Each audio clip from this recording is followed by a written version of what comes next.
Hello students of Standard 8. In Geography, you are learning about population. Today, you are going to learn Chapter 2, Population Part 3. In this Part 3, you are going to learn about the change in population size. What do you mean by the change in population size?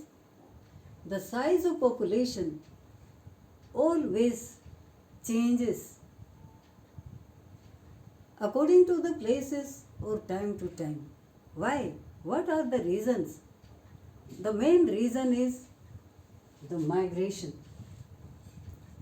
Migration of people from one region to another region, in a country from rural area to the cities, or outward the country from one country to other country. That changes the size of population of any region, any country or any area. So either outward migration or inward migration takes place that changes the population size. Second main reason is the birth rate and death rate. What do you mean by the birth rate? Number of live births per 1,000 persons in a year is known as birth rate. And what is death rate? Number of deaths per 1,000 people in a year is known as death rate. In a country, if birth rate is higher, that increases the population. If the death rate is higher also, there will be increase in population. Number of birth rate or death rate, if it is balanced, the population will be not overcrowded. That will be balanced.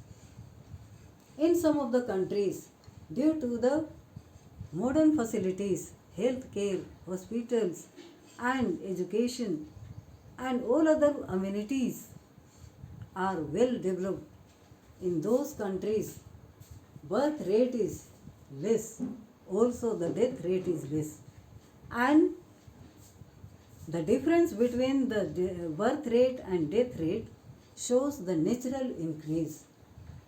So I have already mentioned migration and this birth rate and death rate, they affect the size of population. Nowadays, if you see, from the undeveloped countries or developing countries, people are migrating to the well-developed countries. Many people are still migrating from Bangladesh or some parts of Africa to the well-developed countries like USA and like Australia, and they are changing the size of population. They are also changing the size of population to which countries they are going. So this inward migration or outward migration is changing the size of population. If you see in your book given data, the size of population, how is it changed? The census, according to 2011 census, there is increase of 1 billion people in 12 years. What do you mean by census? Official counting of population of a country is known as census. So in our country, if we see, according to 2011 census, our country's population is also increased.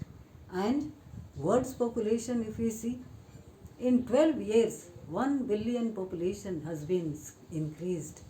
So this shows the development in all different parts of the countries, parts of the world, or different areas, because of the industrial revolution, because of the agricultural advancement, because of the mechanized farming, and lot of other reasons. All round development has been taken place in the well-developed countries. That has changed the size of population, and the population of the world is also increasing day by day. But some of the continents are still developed countries, but their population is balanced. There is no overcrowding in their cities or in their countries because there is balanced population. Birth rate and death rate is balanced because of their advancement, because of their development. So, if we see the characteristics of population, first of all we can see age composition. The population is divided into three large groups or broad groups. The people aged below 15 years. First group is the group of children. Those are aged below 15 years.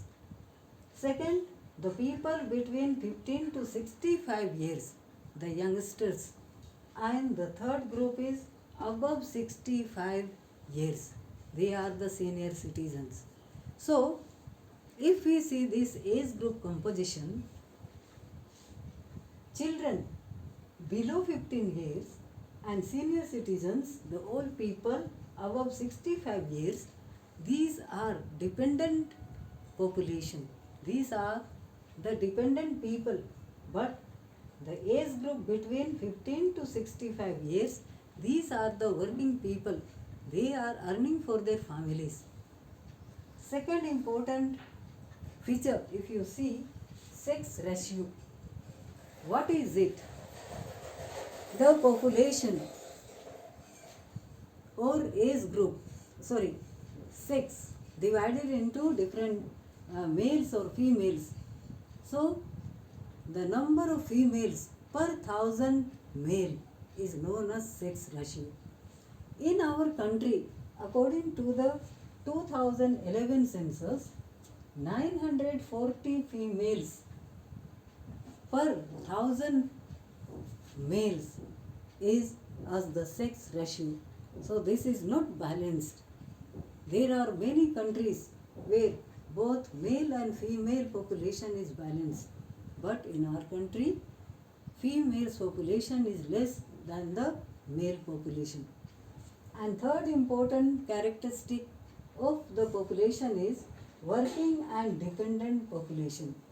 Just now I have mentioned the age group below 15 years and above 65 years, these are the dependent population. And the age group between 15 to 65 years, this population is the working population which earns for their family. They support their family.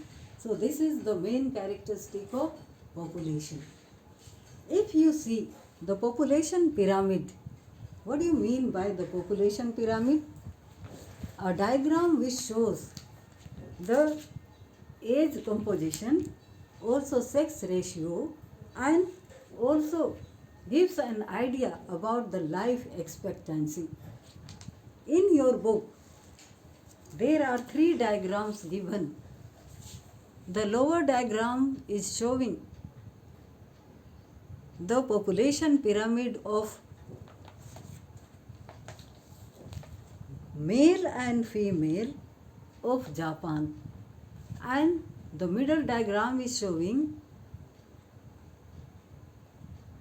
the population pyramid male and female of India, and this is diagram is showing the age composition and the working and dependent population in Kenya. So, seeing these diagrams, you should know age group is shown. The base is showing the age below 15 years, the children's age group, and upper part is showing the age group above 65 years. So, this diagram is showing in Japan the base is not broad. You can see the India. The diagram is showing the base is very large and broad. That shows that the number of children is very high. Here in Japan, the number of children is also less, and the age group above 65, that is also less. And see the middle age group 15 to 65, male and female both are balanced and they are large in number. They are working for their country, their family, and producing lot of products, and that is for the benefit of their country. Here you can see in India, the base is very long and large. In Kenya also, that means the number of children is higher, the dependent population is high, and the upper part you can see, that is also higher. In Kenya, the working population is very less. You see the central part. In India also, the working population is less. So like this population pyramid shows the age group composition, also the male and female ratio, also gives a clear picture about the working population and dependent population. So what you have studied today, do remember and learn it. Thank you.